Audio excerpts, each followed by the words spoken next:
Magandang gabi, Philippine Air Force, para sa ulat ng panahon ngayong araw ng Lunes, 06 July 2026 at sa mga susunod na araw. Base nga dito sa ating satellite image ay minomonitor pa rin natin itong sama ng panahon sa labas ng ating Philippine Area of Responsibility. At kanina nga 3 p.m. ito'y namataan sa layong 2,120 km east of southeastern Luzon. Ito may lakas ng hangin na umaabot sa 205 km per hour at may pagbugso na umaabot sa 250 km per hour. Ito ay kumikilos west-northwestward sa bilis na 20 km per hour. Ang nasabing sama ng panahon ay inaasang kikilos west-northwestward at inaasang papasok sa Philippine Area of Responsibility between 07 July tomorrow evening at 08 July, araw ng Miyerkules ng early morning. At once ito ay pumasok ng ating Philippine Area of Responsibility, ito ay papangalanan sa local name na Inday. Samantalang easterlies or mainit na hangin nagmumula sa dagat Pasipiko ang siya pa rin makakaapekto sa ating bansa, magdudulot ng bahagyang maulap hanggang sa maulap na kalangitan na may mga pulupulong pag-ulan, pagkilat at pagkulog, particular na dito nga sa may Cagayan Valley at Aurora.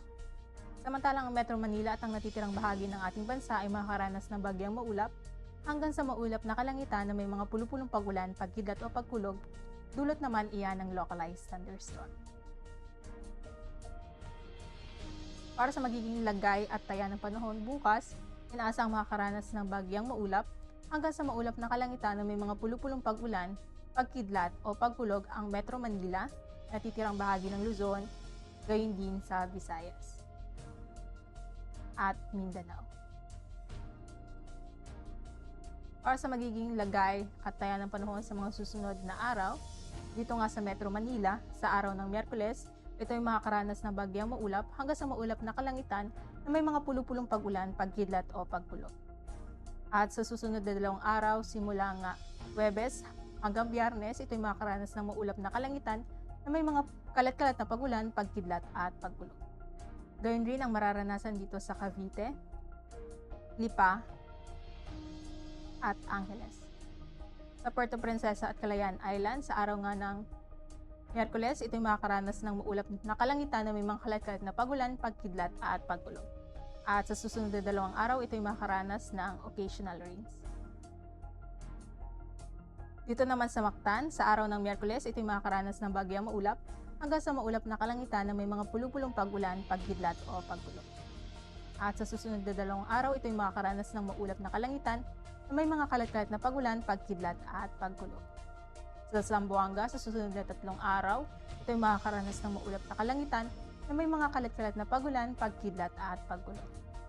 At sa Davao, sa susunod na 3 araw, ito'y makakaranas ng bagyang maulap hanggang sa maulap na kalangitan na may mga pulupulong pag-ulan, pagkidlat o pagkulog.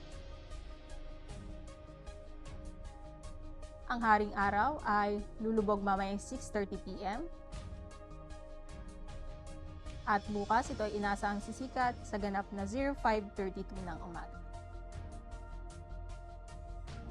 Para sa ating moon illumination, meron tayong 64% decreasing. Para manatiling updated sa lagay at taya ng panahon, i-follow lamang Air Force Weather Center sa aming mga official social media accounts.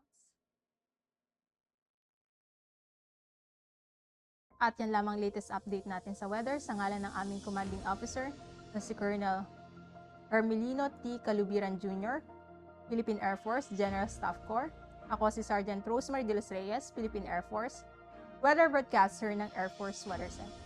Muli, magandang gabi, Philippine Air Force.